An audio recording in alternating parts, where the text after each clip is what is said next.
Yeah, when I think about risk, I think about the downside. You know, when I think about buying insurance or how much insurance to buy, or even down to vetting opportunities or making decisions, how everything kind of flows through is to really just considering the downside. What is that downside? What is that cost of risk, if you will, if things were to go bad? Along with balancing the likelihood of things to go bad, but furthermore, what actually would be the loss? What would be the devastation? What would be the worst case scenario?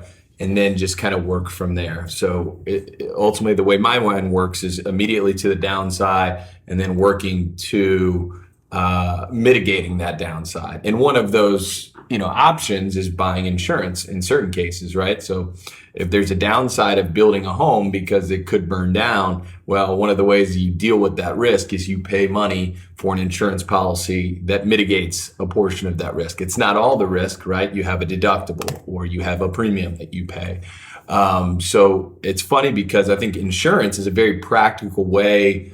That exercise, when you think about should I insure something or should I not, or how much should I insure, what should my deductibles be, to me kind of parlays into how you run your business and the way you make decisions on growth, opportunities, acquisitions, new hires, all that stuff. It's not almost as if this is probably exactly how it is, but you're either transferring the risk off for real cost right at the moment, right? So for a homeowner's policy, right? You're like, look, or you're assuming the risk for potentiality, right? So for what it potentially could cost me.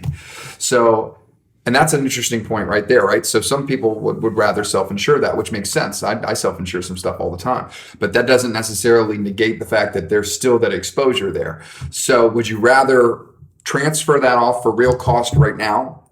That's probably more minimal. Or would you rather hold on to that yourself for a later, bigger potential? You mentioned, it's along those lines, you mentioned the dichotomy between being an entrepreneur and being an insurance firm, right?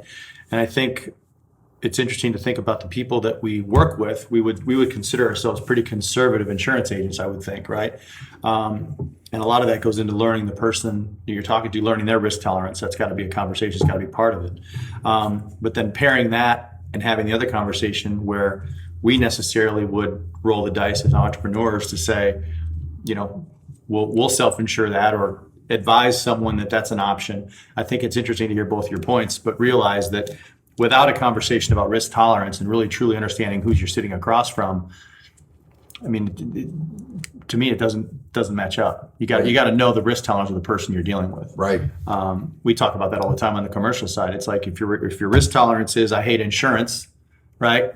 Then we just explain the rules if you decide to not transfer that risk to an insurance agency or for an insurance carrier. Right. So the first thing I think about is the fine line between the dichotomy that you mentioned of us as entrepreneurs and then us as an insurance firm that I would consider pretty conservative, versus the risk tolerance of someone that may say, man, I don't really care for insurance. I'd just soon insure it myself, and the rules that go along with that sort of engagement. Sure, which is totally cool. Yep. Which is totally fine. Insurance is just a tool, right? Insurance is one of the tools in the toolkit to reduce your potential cost.